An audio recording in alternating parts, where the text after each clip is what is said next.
반갑습니다. 장종료 시장점검입니다. 전일 금요일에 상승했던 거 많이 반납을 했는데 그래도 시장은 일단 위험 지역을 벗어났으니까 위험 지역이라고 하는 건 뭐 그냥 굳이 나누자면 요 밴드 중심선에서 아래쪽 그러니까 좋은 나쁜 구간이고 요 위가 이제 좋은 구간인데 좋은 구간 위로 올라갔으니까 뭐 여유는 조금 있는 상태입니다. 이러다가도 내릴 수도 있고 나쁜 데 있다가도 올라갈 수 있지만 여유는 조금 확보한 그런 상태다. 이렇게 정리를 할 수 있습니다. 네, 그리고 시장이 이제 계속 요 범위에서 크게 변동 없이 움직일 거라고 보고 그게 아마 대다수의 전망이다라고 볼 수 있는데 그러면 이제 그걸 넘어서 가지고 지금 예상할 수 있는 이런 범위 외에 다른 경우의 수를 찾아보는 거. 이게 이제 우리가 해야 될 부분이고 그 전망이 한번 맞다고 하면 앞으로 굉장히 또 좋은 성과로 이어질 수 있습니다. 그러면 이제 주목하는 부분은 두 가지인데 좀 내리는 건 잘 생각을 안 합니다. 그거는 맞춰도 기분 나쁘니까. 그럼 내리는 걸 빼고 오르는 걸 기준으로 봤을 때 저기 어떤 요인으로 오를 것이냐. 요거를 이제 찾아야 되는데 그 요인이 이제 두 가지가 있습니다. 자동차하고 반도체입니다. 둘 다 이제 예상대로 가고 있습니다. 시적은 예상대로 가는데 주가가 예상대로 안 가서 그렇지. 자동차는 이 수준으로 이 추이대로 가면 현대차가 아마 세계 1위로 올라설 겁니다. 2025년에는 현대차가 세계 1위가 될 것 같고 반도체 같은 경우는 지금 업황 개선이 그대로 나오고 있습니다. 근데 업황 개선에서 업황이 개선된다고 삼성전자 주가가 오른다. 요거는 좀 기대하기 힘들지만 파운드리에서 TSMC가 3나노에서 그 수요를 올리기를 실패를 하고 있고 삼성전자는 성공하고 있다. 이게 결국은 앞으로 미세공정 경쟁에서 삼성이 TSMC를 제친 거 아니냐. 물론 TSMC가 그 고객사에 제공하는 여러 가지 패키지나 혜택 그리고 최적화 같은 그런 부수적인 걸 감안하면 삼성이 미세공정에서 앞서면 아마 동등한 경쟁이 될 것 같습니다. 그 나머지 요인들로 커버가 돼서 그렇게 됐을 때 이제 삼성전자는 TSMC 한 업체에만 의존을 하려는 그걸 원하는 기업들은 세상에 존재하지 않습니다. 다만 이제 TSMC가 너무 삼성보다 너무 압도적이었기 때문에 계속 물량을 줄 수밖에 없었던 건데 두 개가 비슷해진다. 그럼 나눠서 줄 수밖에 없습니다. 한 7대3 정도로. 그것만 해도 삼성전자 파운드리 사업에서 아주 엄청난 도약을 할 수 있는 모멘텀이 되니까 그것만 하더라도 준수하다. 굉장히 긍정적이다. 이렇게 평가를 할 수 있습니다. 자, 그렇다면 그 요인들이 이제 맞는지 한 종목씩 살펴봐야 될 것 같은데 현대차부터 같이 살펴보도록 하겠습니다. 현대차 보기 전에 이제 요게 이제 태경 BK인데 그 네옴시티 관련해서 지금 뭐 적용을 추진한다. 뭐 요런 내용이 있습니다. 그게 실제로 가능한지 아닌지 이런 건 모르겠지만 제가 아시는 그러니까 저희 고등학교 총동창 회장님 업체에서 이 네옴시티에 엄청난 납품을 지금 이게 거의 결정이 된 상태입니다. 그래서 네옴시티 관련된 건 이 테마 중에서 좀 실체가 있는 것 같다 이렇게 볼 수 있고 이 실체 있는 재료를 바탕으로 지금 준동을 하고 있는데 이 대부분의 어떤 움직이는 종목들 중소형주들 움직이는 종목들 보면 대부분 기세 좋게 올랐다가 무슨 임창정 관련된 사건 이후로 다 이제 숨을 죽이는 모습을 볼 수 있습니다. 그래서 지금 이제 준동을 할 것 같은 이런 분위기인데 이 분위기가 이어질 수 있을지 내일 한번 관심 있게 보는 뭐 어떻게 될지는 모릅니다. 만약에 이 종목이 치고 나간다 그러면 앞으로 한 두세 달은 중소형주들이 물반 고기반이다 이렇게 보시면 되고 이걸 신호로 보시면 됩니다. 태경 BK가 치고 나가지 못했다. 그래도 뭐 중소형주는 나쁘지 않을 것이지만 기대보다는 다소 미흡할 것 같다. 이렇게 정리를 해볼 수 있습니다. 네, 그리고 태경 BK는 이렇고 이제 현대차부터 먼저 살펴보겠습니다. 현대차가 이제 앞으로 세계 1위를 한다. 근데 뭐 저는 그게 당연한 수순인 것 같습니다. 이제 국산차에 대해서 좀 부정적으로 말씀하시는 분들이 계신데, 그게 이제 그렇게 하면 약간 또 한국 특유의 그런 정서가 있으니까, 국산 제품을 까고 나만 좀 다르다 깨어있다 이런 걸 또 너무 큰 의미를 두기 때문에, 그래서 반대를 위한 반대라든지 이런 게 나오게 되는데, 현대차의 국산차에 대해서도 냉정하게 보면 아니 뭐 현대차보다 나은 차가 없는 것 같습니다. 물론 가성비 기준으로. 가성비 기준으로. 그리고 두 번째는 현대차는 중국에서 우리 사드 사태로 인해서 미리 얻어 터졌습니다. 중국에서. 그래서 보시면 다른 업체들은 이제 지금부터 본격적으로 물량이 줄 텐데, 현대차 같은 경우는 사드 얻어맞고 한전 부지 사가지고 또 얻어맞고 이 두 가지가 겹치면서 부정적인 영향을 받았습니다. 근데 지금 한전 부지는 그때 산 거보다 훨씬 지금 평가액이 올랐고, 예, 그때 잘못 샀지만 이제는 잘 산 게 돼버렸습니다. 두 번째는 중국에서 먼저 얻어 터진 게 당장은 부정적이었지만, 도요타하고 폭스바겐은 이제부터 얻어 터지기 시작할 거니까, 걔네들 판매량이 중국에서 판매량이 빠지는 만큼 현대차는 이미 빠져 있으니까, 그러면 지금 늘어나는 이 추이로 봤을 때 2025년이면 현대차는 900만 대 이상 판매를 할 것 같습니다. 네, 그리고 폭스바겐하고 도요타는 100만 대 이상 중국에서 판매량이 줄어서 900만 대 이하로 떨어질 거다. 그러면 판매량 기준으로 현대차가 1위를 할 것이고, 그쯤 되면 테슬라가 한 500만 대 정도 팔 텐데, 그러면 이제 그 현대차가 이런 실적을 바탕으로 올라가고 세계 1위를 찍는다는데 뭐 당연히 올라가고, 그래서 지수를 견인할 만한 그런 역할을 할 것이다. 이렇게 예상을 해볼 수 있습니다. 그럼 여기서 뭐 기술적으로 봤을 때 이제 기술적인 게 많이 의미가 없어졌습니다만, 참 옛날 생각이 납니다. 옛날에 캔들 공부 열심히 하다가 캔들이 안 맞기 시작해가지고 버리고 이제 추세로 이렇게 넘어왔는데, 무게 중심이 아주 오래전입니다. 15년 전인데, 이제는 그런 추세 이런 것보다도 이제 수급이 거의 전부를 좌우하는 시장이 되고 있습니다. 그래서 그동안 공부한 게 아깝지만 그런 건 이제 참고로 하는 수준밖에 안 될 것 같고, 앞으로 수급인데. 자, 그럼 이 모양에서 현대차 치고 올라갈 만한 그런 동력이 있을 것이냐? 있을 것 같긴 합니다. 왜냐하면 이 코로나 때 보시면 거래량이, 코로나 때 올라온 이 거래량이 굉장히 강력했고, 외국인 지분율도 어느 정도 빠져 있는 상태입니다, 지금. 여기서 이제 추가로 빠지는 것보다는 예, 늘어나지 않을까. 과거에 뭐 한창 때 대비해서. 네, 그래서 현대차의 어떤 주가 전망은 나쁘지 않다. 그리고 세계 1위로 올라설 것이고, 거기에 따른 어떤 또 부수적인 관심을 받을 것이다. 그러면 이제 자, 현대차가 지금 한 700만 대 생산해서 900만 대 생산하고, 테슬라가 180만 대 생산해서 500만 대를 생산을 할 겁니다. 2025년에. 그럼 이 납품하는 업체들은 이 캐파가 880에서 1400으로 늘어납니다. 이 정도만 해도 엄청난 성장을 할 수 있는 그런 동력이 되니까, 그래서 자동차 부품주들, 자동차뿐만이 아니라 자동차 부품주들도 앞으로 관심 있게 보셔야 된다. 이게 이제 현대차를 중심으로 한 관점이고, 여기에 이제 삼성전자가 되지만, 물론 개인 투자자들이 많이 보유를 하고 있기 때문에 삼성전자 주가가 과거처럼 아주 가볍게 올라가기는 힘들겠지만,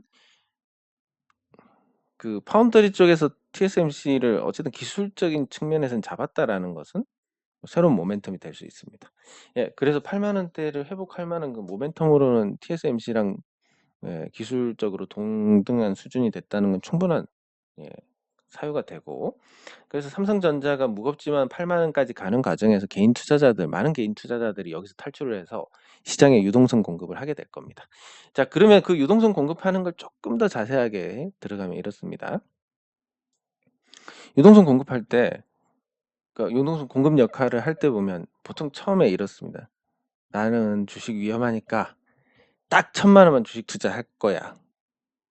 저희는 이제 뭐 20년 넘게 했기 때문에 어떤 그림인지 딱 보입니다. 이분이 자산이 예를 들어서 5억이다. 이분이 어떤 사람은 10억이다. 어떤 사람은 20억이고, 어떤 사람은 1억이고, 자, 어떤 사람은 1000만 원이다. 네, 이분들이 어떻게 되는지를 말씀을 드리면, 자, 다 1,000만 원으로 시작합니다. 난 주식 위험하니까 재미삼아 1,000만 원만 하겠다. 네, 이렇게 됩니다. 자, 그러면 항상 그렇지만 이 주식 투자를 하다 보면 항상 돈이 부족합니다. 이것도 사고 싶고 저것도 사고 싶고 뭐 대응도 하고 싶고 이런데 돈이 부족한데 보통 1,000만 원 넣으면 분산 투자 안 하고 금액도 작은데 뭐 하고 한 방에 질러버리는데 그게 이제 손실을 봅니다. 시간이 지나서 그 등락들을 보면서 아 여기서 살 걸 여기서 팔 걸 이런 생각들이 누적되다 보면 1,000만 원이 한 1억이 됩니다. 여기도 한 뭐 5천만 원 정도로 늘어나고 여기도 1억, 1억. 여기는 이제 빚내서 2천이 됩니다. 빚으로. 뭐 요런 수순을 밟게 됩니다. 예, 그리고 이제 뭐 주식 시장이 나빠가지고 여기서 마이너스 한 2, 3천 깨진다. 그러면 이제 한 3억으로 늘어납니다. 한 5억 정도 되고 여기도 5억 정도 되고 이렇게 해서 또 여기 이미 다 채웁니다. 여기는 이제 있는 거 없는 거 다 끌어써가지고 한 3천까지 늘어납니다.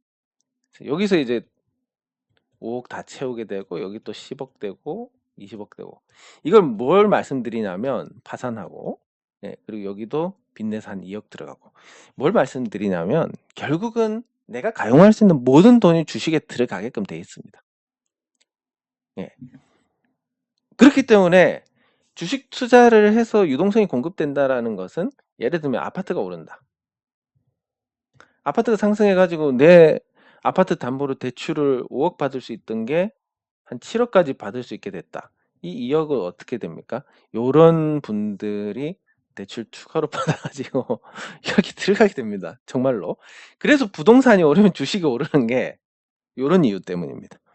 그러면 또 하나가 이제 삼성전자가 오르면 나머지 주식들이 좋아지는 것도 삼성전자 주식이 오르면서 이제 팝니다. 지긋지긋했으니까.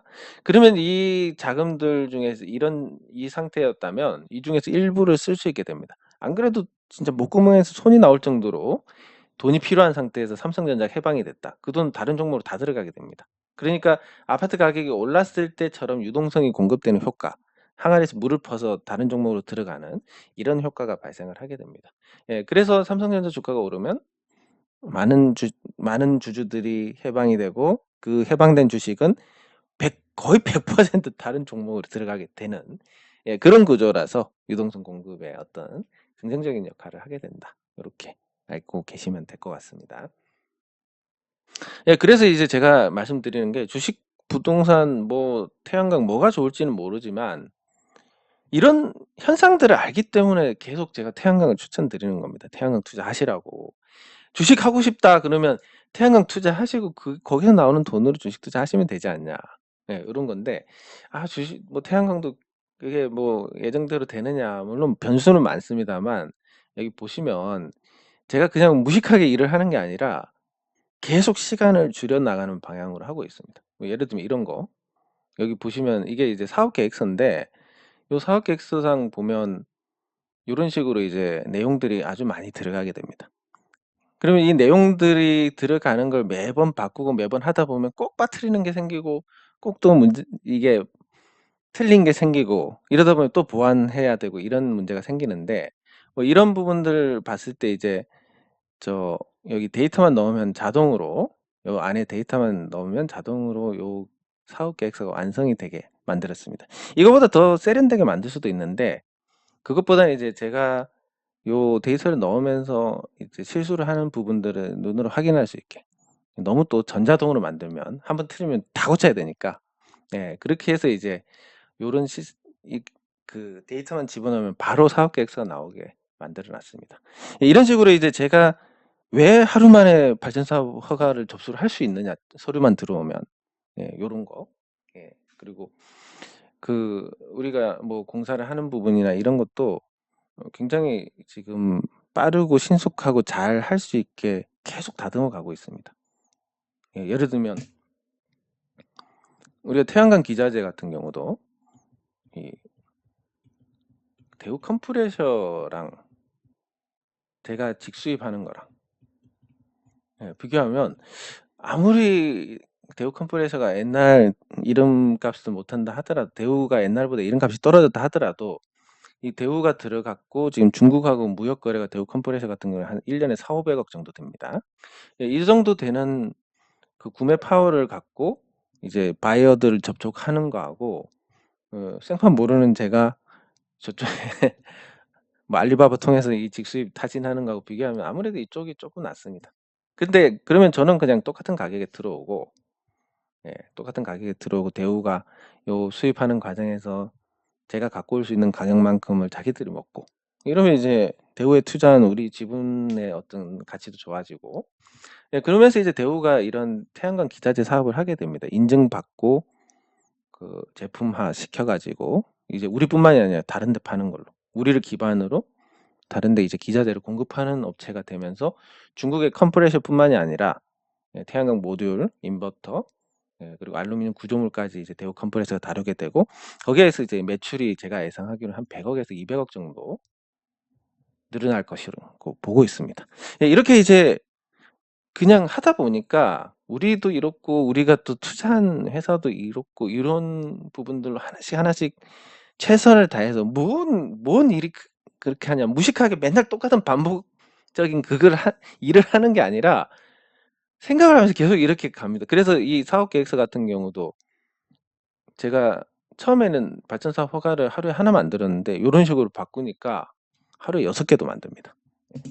그러면 제가 이제 그렇게 쳐낼 수 있기 때문에 그렇게 쳐낼 수 있는 상태면 우리가 일하는 것도 아까 말씀드린 것처럼 시스템화 해가지고 뭐 알루미늄 구조물 같은 경우도 이렇게 반조립 상태로 다 만들어서 갖고 와가지고 이 시공팀은 지붕에 이제 붙여가지고 결착하고 방수하면 끝나는 뭐 큰 공장 같은 경우도 한 일주일 만에 끝날 수 있는 이런 시스템을 구축을 하고 있는데 이렇게 빨리 쳐내면서 할 수 있는 진행되는 장점이 뭐냐면 지붕 임대권이 들어왔을 때 이거 쳐내면 또 한 3-4개월 동안 여기에 매달려야 되네 이게 아니라 들어오면 그냥 알아서 거의 자동으로 처리가 되게끔 되면 또 들어오고 또 들어오고 하다 보면 이 규모가 커지면서 우리의 어떤 발전 사업 단가도 낮아지고 전체적인 어떤 그림이 아주 좋게 그려집니다.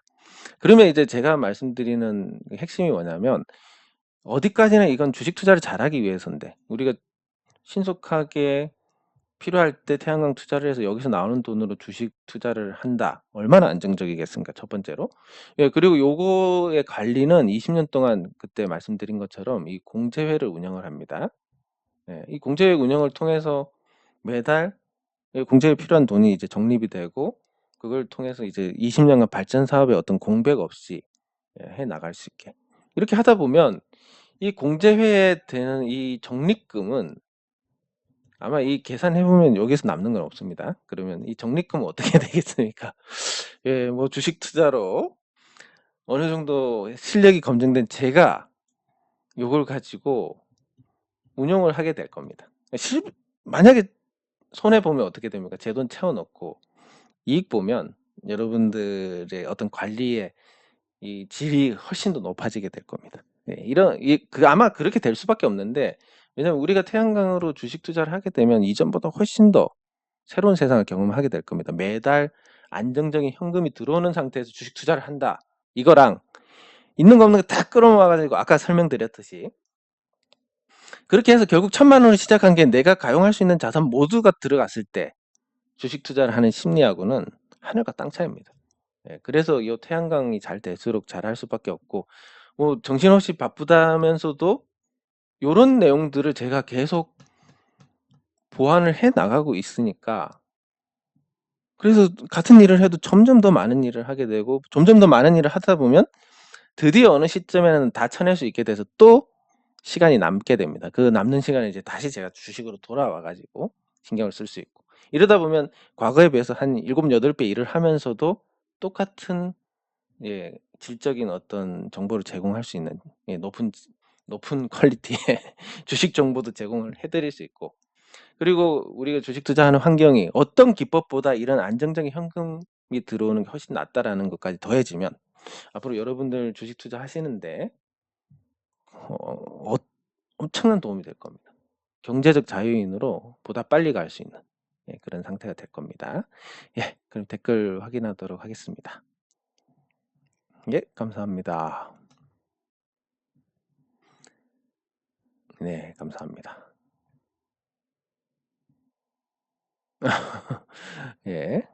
이거 무슨 의도인지는 모르지만 감사합니다.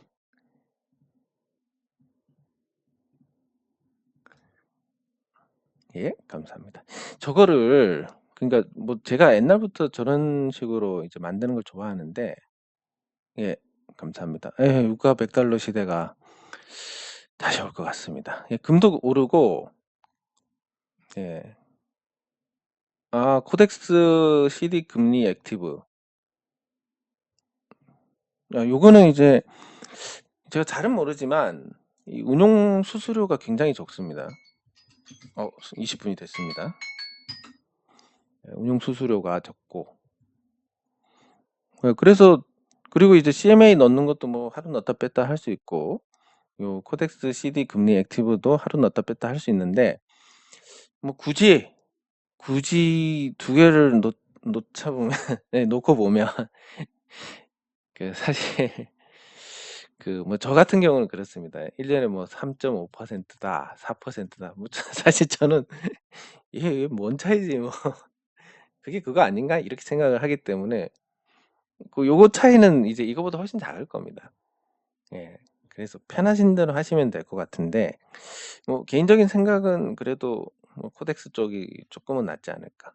예, 요게 이제 복리로 계속 하루하루 복리로 이렇게 반영이 되는 거니까 저 CMA보다는 다소 낫지 않을까 이렇게 봅니다. 그래서 이거 넣는 게 좋으실 것 같은데 저는 저런데 무딘 사람이다 보니까 이거나 그거나 큰 차이는 없을 것 같다라는 관점에서 말씀을 드립니다.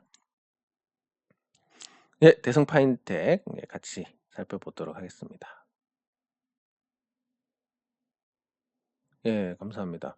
수산물 예, 글쎄 이게 뭐 개인적인 생각은 그 일본에서 그 사실 어마어마하게 큰 사고가 있을 뻔했습니다. 만약에 일본 원전 그 후쿠시마 원전의 어떤 문제가 만약에 신속한 조치가 없었다면 뭐 이만큼이 아마 전멸을 당했을 것 같은데 일본 쪽에. 근데 이만큼의 어떤 큰 사고까지는 연결이 안 됐고 첫 번째로.